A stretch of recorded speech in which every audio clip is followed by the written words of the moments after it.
We're in a housing emergency. What is the cause? What are some of those contributing factors, but what are the solutions to it in the UK? Today I'm talking to Michael Keaveney. He's the head of land and development for the biggest landlord in the UK, Grainger PLC. Mike has some amazing insight and discusses what the opportunities are for SME developers, as well as what needs to happen for some of the big house builders to start building more houses that this Labour government is promising. Listen to the end for some fantastic tips that Michael has for people that are both in the private and public sector for developing and building more housing in the UK.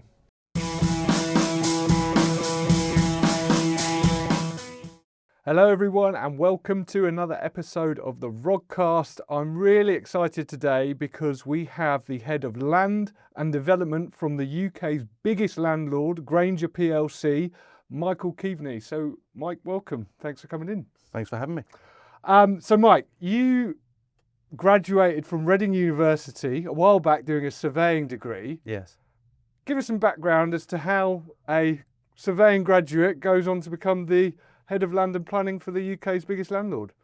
Well, it's a long story. I actually did building surveying at Reading, and my father was a carpenter and I didn't know what I was going to do, and I saw a guy walking around a site one day and he had a suit on, he was telling people what to do, and I thought, that sounds like a job for me. And to do that, one of the ways it turns out he was a building control officer, and one of the ways to do that was building surveying.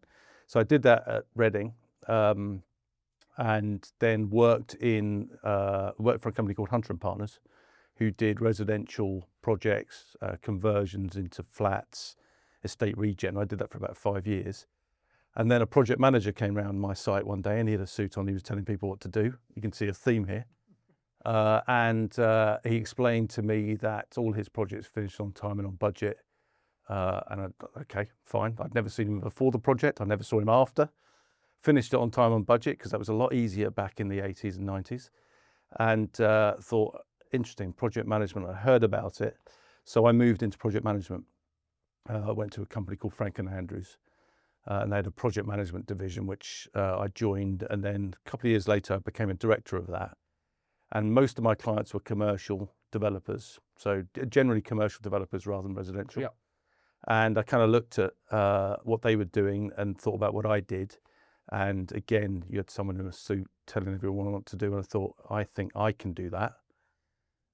So I had an idea. I wanted to work for a developer, but I didn't have the training and I didn't have the background. A building surveying degree is very technical. And also I was a director of a company, and you find out when you're managing companies that project management techniques don't work in companies. You need the full range. So I did an MBA in real estate, partly to help me become a better director, but also to give me all the skill set and the knowledge that I didn't have. Mm-hmm. So I did an MBA in real estate at Reading. And then right at the end of that, one of my clients said, come and join us. So I joined as a development director there. So that I was really lucky. I moved straight from that into development. Spent 17 years there working for an SME, very small company, doing amazing developments actually. And learn as I went, in that environment, turn the theory into practice. Did that for 17 years, and actually back in the day, I'd worked for Helen Gordon when she was at Rhetoric Property, and we crossed paths again. And 7 years ago, she offered me the chance to come in and run the team at Grainger, which sounded incredibly exciting because they had a lot of money they wanted to deploy. They wanted to, they'd sort of turned into a build-to-rent focused developer from having been a residential landlord for a long time, like 107 years at the time. And she said, come in and run the team. And I thought, that sounds really exciting. In an SME, you tend to run 1 or 2 projects at a time, and they can take 5 or 10 years. And the idea of working on multiple projects with a team actually appealed to me at that point. And so that's how I ended up at Grainger. Fantastic. So you've obviously worked private and public companies. Have you found that there's a difference between the two at all in terms of development? There's a massive difference between the two in terms of governance. I really enjoy working for a PLC because of the governance around it. And by that I mean, if the PLC is well run, it's run on sound principles, and actually it kind of mandates against sharp practice. If it's a good company, so the type of sharp practice you see in the SME sector and in non-PLC companies is all over the place, and it doesn't really sit well with me. I don't like playing that game. So working in a PLC which is highly governed, highly structured, and where good practice is basically enshrined, I think it's really great. Just gives everyone boundaries. It gives boundaries. Actually, it's either boundaries or actually it gives me latitude. Yeah. So it gives me latitude to do business properly. Well, I guess everyone knows where they stand. Yeah. And you shouldn't mess around. Yeah. I mean, it does happen, but not at Grainger certainly. If I go back to our SME days, in actual fact, so I was an equity partner at Frank and Andrews, and that was a well-run business and had a certain ethos. So when I joined an SME, I actually brought a lot of that governance into it.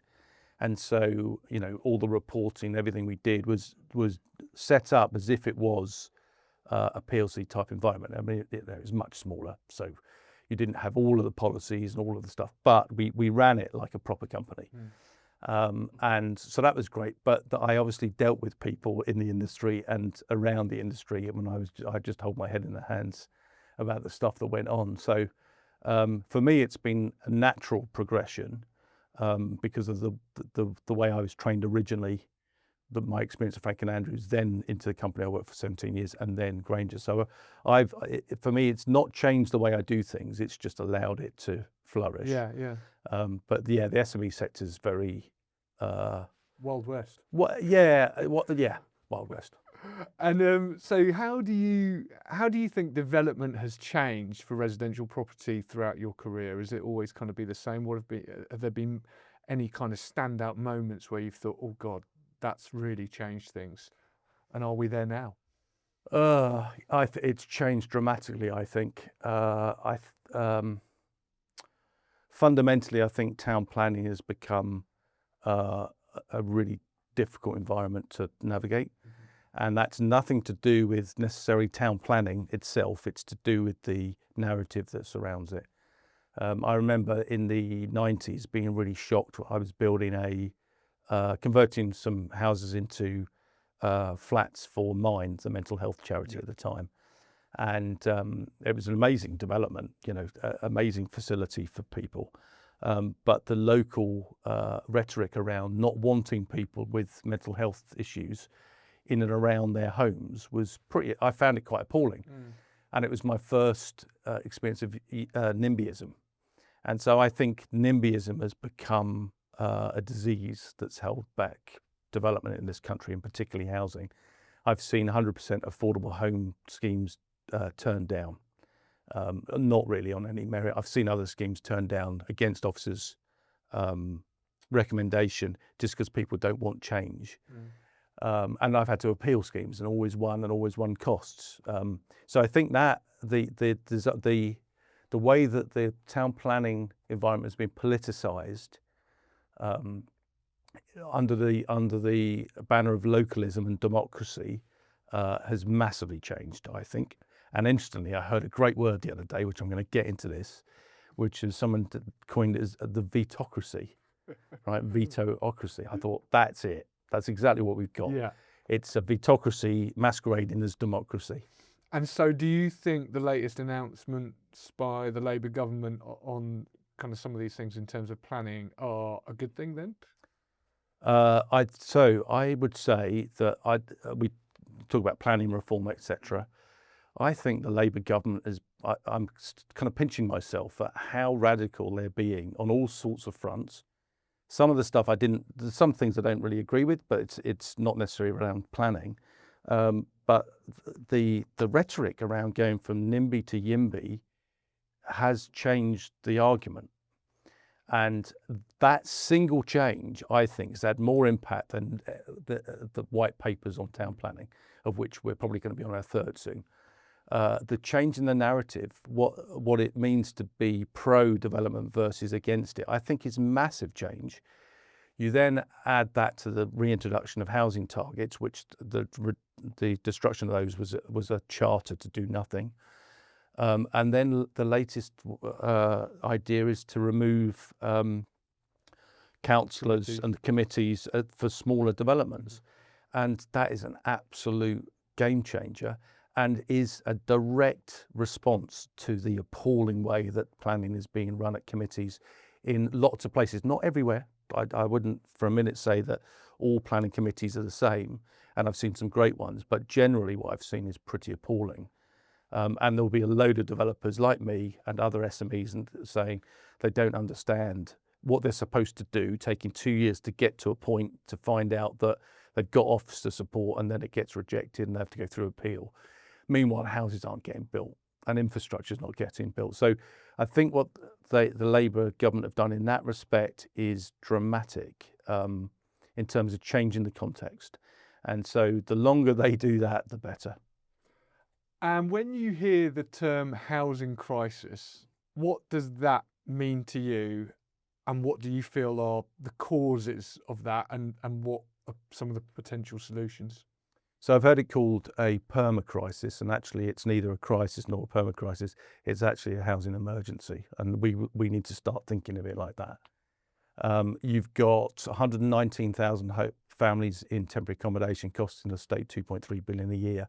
Terrible value for money, that. You've got 1.2 million people on the housing waiting list. And then you've got things like the rental reform bill, which started under Gove in his format and then now with Labour, which I think is a direct response really to the private rental sector being used by people that can't afford it and shouldn't be in it. And actually that's because we haven't built enough affordable housing. And in particular, we haven't built enough social rent housing. So I think the lack of social rent housing in this country is the fundamental reason we're in the mess we're in. The lack of housing generally is obviously a big issue because of all tenures. We need all tenures to be built. But the lack of social rent, I think it's at the bottom of the pyramid. And I think the loss of that has had all sorts of hidden implications, one of which is the demonisation of the private rental sector. And obviously the temporary accommodation bill skyrocketing. Which is kind of crazy, isn't it? Because, and we'll get on to kind of build to rent versus kind of your traditional landlords, I guess. But what seems to be the movement from government ever since George Osborne came in was to professionalise, in inverted commas, but you could also say institutionalise the rental sector. And the private rental sector at the moment is made up a lot of most of it mum and pop, yep. Part-time, accidental, whatever you want to call them, landlords.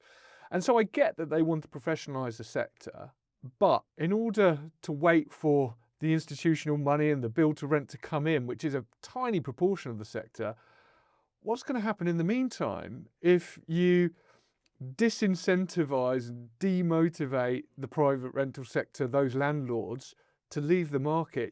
It's not ready yet. It's a little bit like ESG and the electric movement.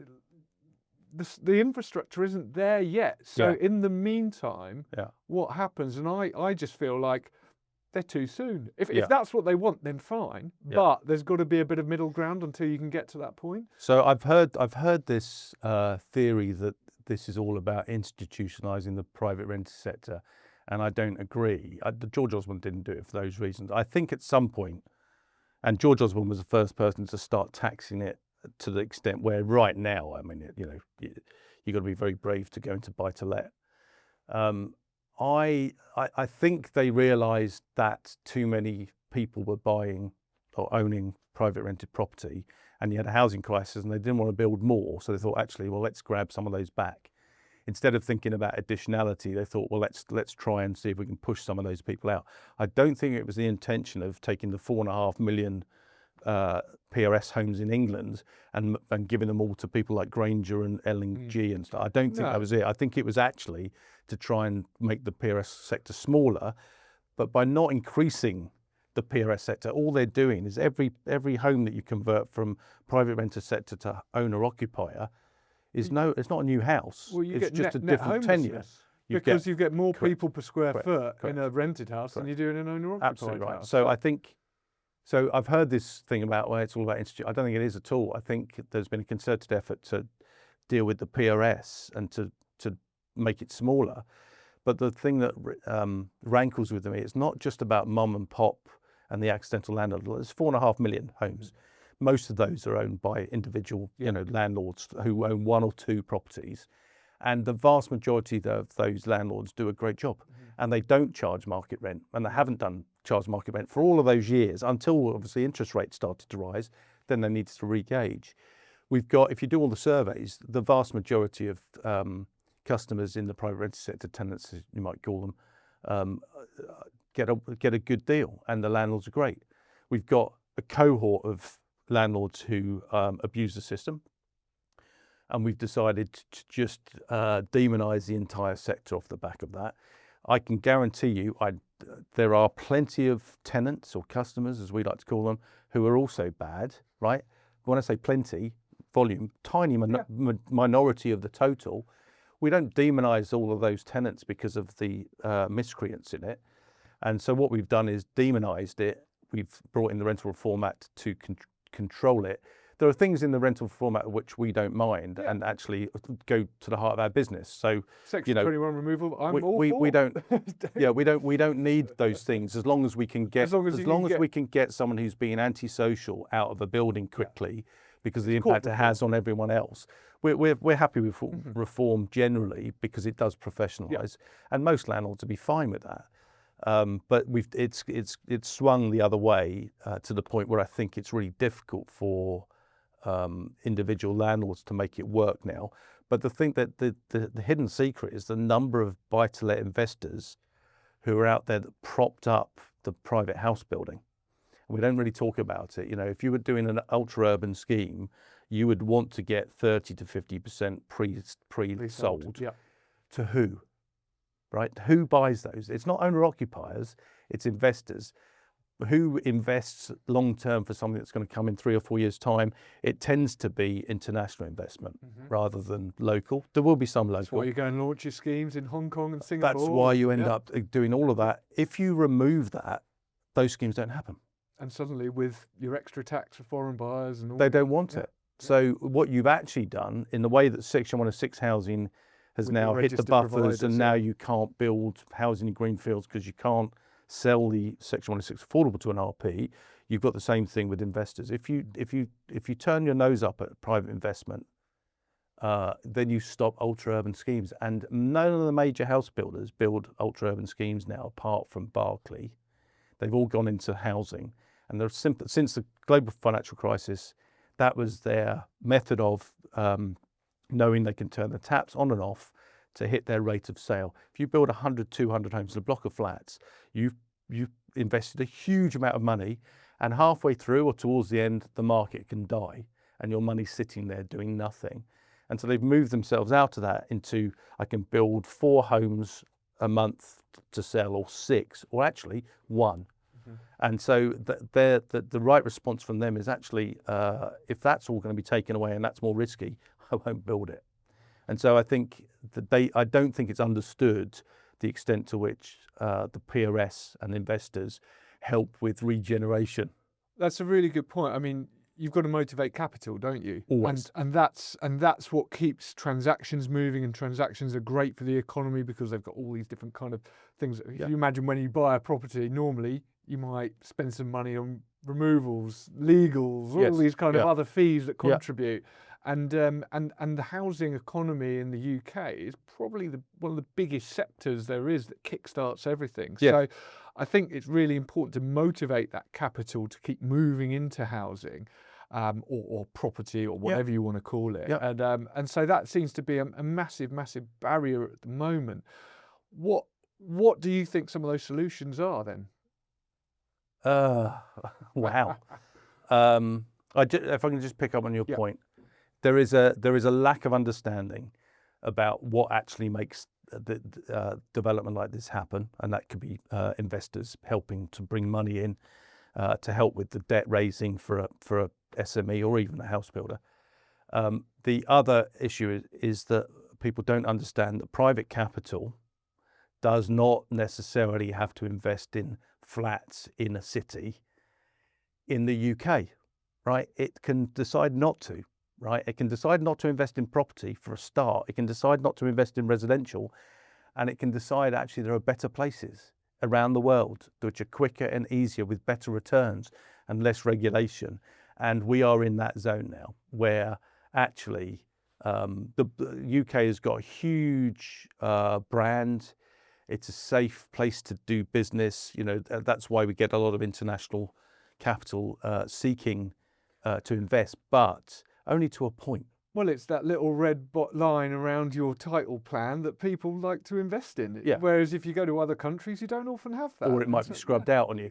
But so no, so the UK's got some great investor attributes. However, as you said, private capital only invests if it's going to recover its cost of capital, and it's going to earn a profit which respects the risk they're taking. Mm-hmm.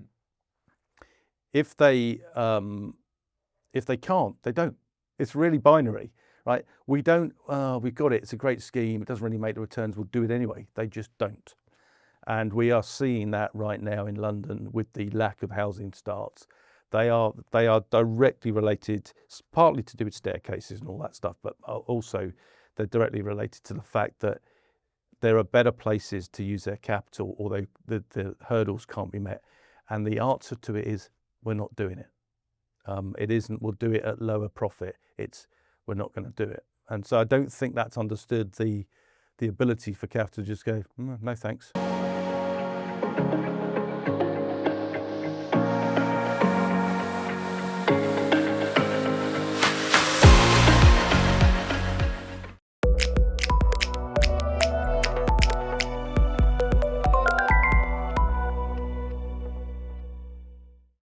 How do you motivate that capital to invest in UK property then? It's always got to be viable. Mm-hmm. So that's the first thing. If you're a policymaker, you have to know that development is viable or why it's not, right? And so a lot of work's being done at the moment to try and explain and to lobby around affordable housing, for example. In London, the affordable housing tariffs are too high at the moment. So, and by the way, I totally agree with the approach taken by the GLA back in the day to say it's 35 or it's 50. Yeah. Because that way, if there's certainty around that, people should be paying for the land in that context, not overpaying for land and saying I can only afford 20% affordable. So I agree with the need to have really hard and fast, this is the aspiration. But when the market moves radically, like it did after the pandemic, with the yields going out and construction costs going up and finance costs going up, you can't sit there and go, it still needs to be 35. Yeah, you've got to adjust with the market. So there are two ways of adjusting. You need to drop the tariffs, and that could be Section 106 money, Section 106 housing, SIL, et cetera, to enable viability to come back in and entice the capital to start on investing on site. I personally am not in favour of dropping affordable housing tariffs because it's the old adage that land, they're not making it anymore. And so if we drop the tariffs, we'll get a cycle of development with low amounts of affordable housing, which will work, and that'll be great, and they'll deliver housing, and some of it will be affordable. But once it's built, that's it. So I'm actually in favour of more grant money, so that whatever happens in the cycle, you're still delivering a good proportion of affordable housing, because we're supporting it with grant. Now, that's a difficult ask as well. But there are a lot of developers who would rather deliver 35% of whatever we're going to deliver than 20%, just because it looks better, and it doesn't make any difference to the returns. That's the point. And I think on that point of grant money, I mean, we had, when Michael Gove and Homes England came up with that kind of big fund to propel, which went nowhere. And this is probably linked to my next question, which is where do you see opportunities for SME developers? What the funding lines there, just Homes England had created this fund almost to go towards them, but it was so tick box that nothing ended up coming over to those SME developers. So is there something maybe on the funding line that that can help that? Or is it a case that actually SME developers is such a small percentage of the market, so it's up to the big boys to push it? No, SME developers are a small part of the market, but they're ever smaller. The loss of the SME sector in house building is a disaster. They're the best people to be nimble and to build. An SME developer will build, to find a site, and they'll build it come what may generally, and they will flex their profit margins because the money's out and they don't have the balance sheet to wait, so they'll build.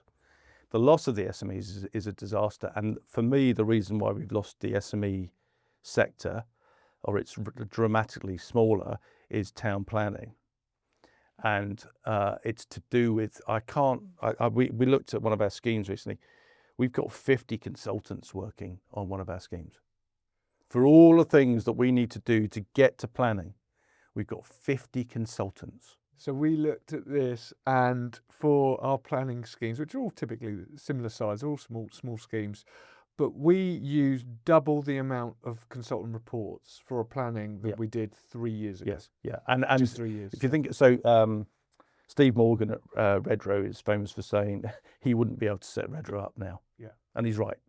So the SME sector need a couple of things. One, they need certainty. Two, they need speed. And three, they need it to be done cheaper. Like, to get to planning needs to be cheaper. They can't be spending huge amounts of money on X, Y, and Z to find out that they've got planning, but they're now bankrupt because it's taken them 2 years, or they get rejected. Again, why be an SME?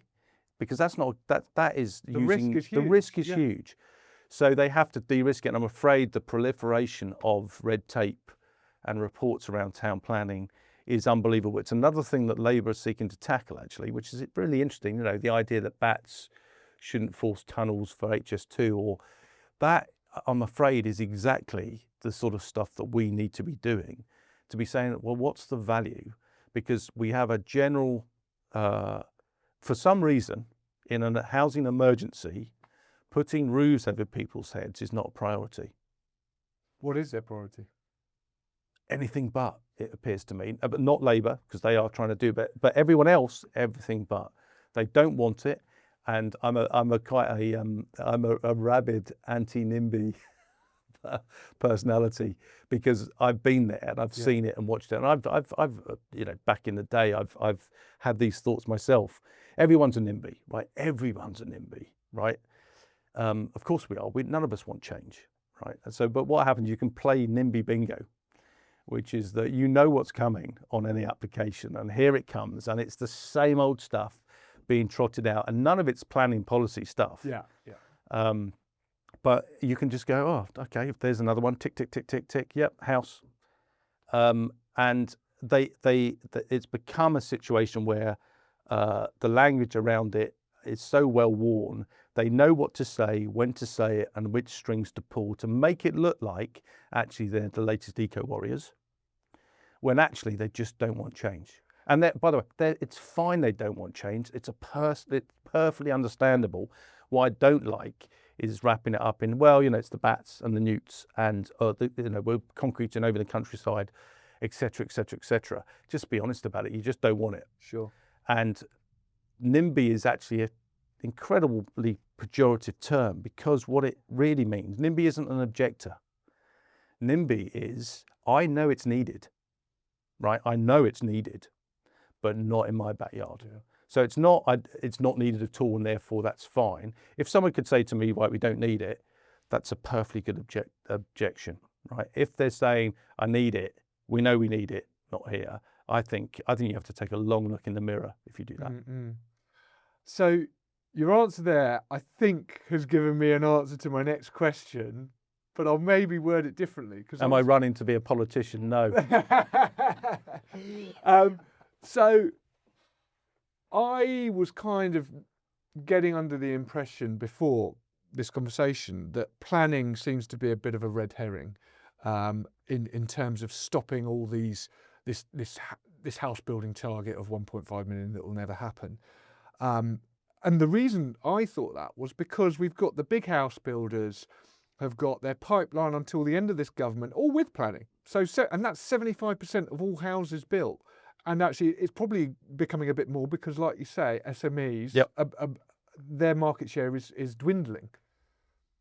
But with this planning reform, is this now going to open it up to SMEs to pick up bigger market share? So it might be that the planning's not really going to affect the big boys, but it might affect, in a positive way, the SME market. So I think planning reform would affect everyone in a positive way. To your point, though, but is it going to get these houses built? So is planning the problem? Planning isn't the problem; it's one of the main problems. But funding is a problem, and viability is a problem, and all the rest of it. And labour.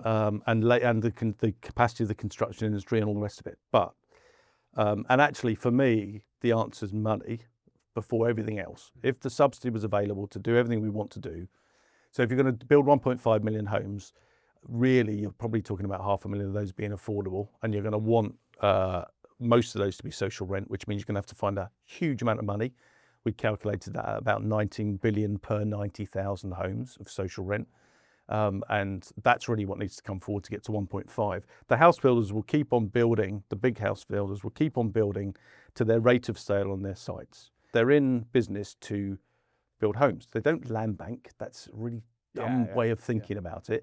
What they're doing is they have land and they then release property into its rate of sale, and they work on a return on capital employed. So there's no point building 10 houses if you can only still 4. They will work. Well, they're trading their stock and they need to get their money back. And they will want to trade it quickly. Like the quicker they can trade it, that's the best for them. It's the IRRs that they're But if you take a big site, like a couple of thousand homes, they'll open up a couple of outlets.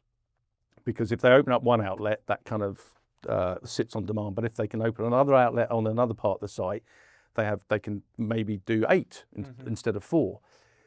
So for the house builders, when they've got thousands of consents, that doesn't mean thousands of homes coming forward. That just means numbers of outlets of 4 a month dotted around. So the more homes they've got, the more sites they've got running, the more homes you'll get built.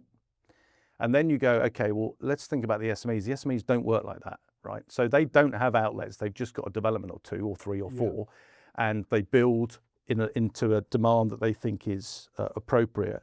And I can guarantee you that more housing would come forward if you allowed the SME sector to be able to build, because they would build it in a very different, less scientific way. They'd obviously want to build into a market that will buy it, but they won't be as regulated as the house builders. And so in a way, the town planning system's got so expensive and so risky and so long-winded that the SME sector's disappeared, which means we've lost capacity to build lots of housing in lots of little areas of 1s, 2s, 3s, 10s. So SME sector, which is held back by planning, is absolutely essential. So yes, planning should help the SME sector. Brilliant. And that will get more housing. But we won't get to 1.5 because there isn't a 1.5 million in 5 years of private housing without a dramatic increase in subsidy for social rent homes, which is something that I'm personally very keen to see happen. And in fact, the G15 today issued a document through Housing Today talking about the strain they're under and the need for more investment. They've talked about grant amortization from the government as a way of doing it. But what they're really crying out for is more money. Yeah. More money, more housing. And you can't have subsidised housing without subsidy. Michael, we've come to the end, and you've had some absolutely amazing answers. We're going to have to get you back on so I can go through them and ask a load more questions. But one last one for you. What advice would you give to a recent graduate of surveying or real estate that wants to get into the real estate industry? What advice would I have for them? I'd ask them to do it.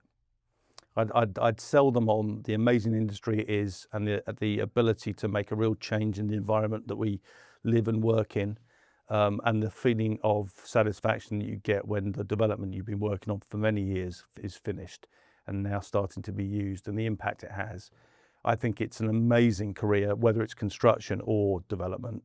You meet loads of amazing people, characters left, right and centre, and you're doing something which is more than working on a spreadsheet. There is a building that you had a part to play in. So I'd ask them to hold their breath at the moment because it's difficult times, but to keep on going.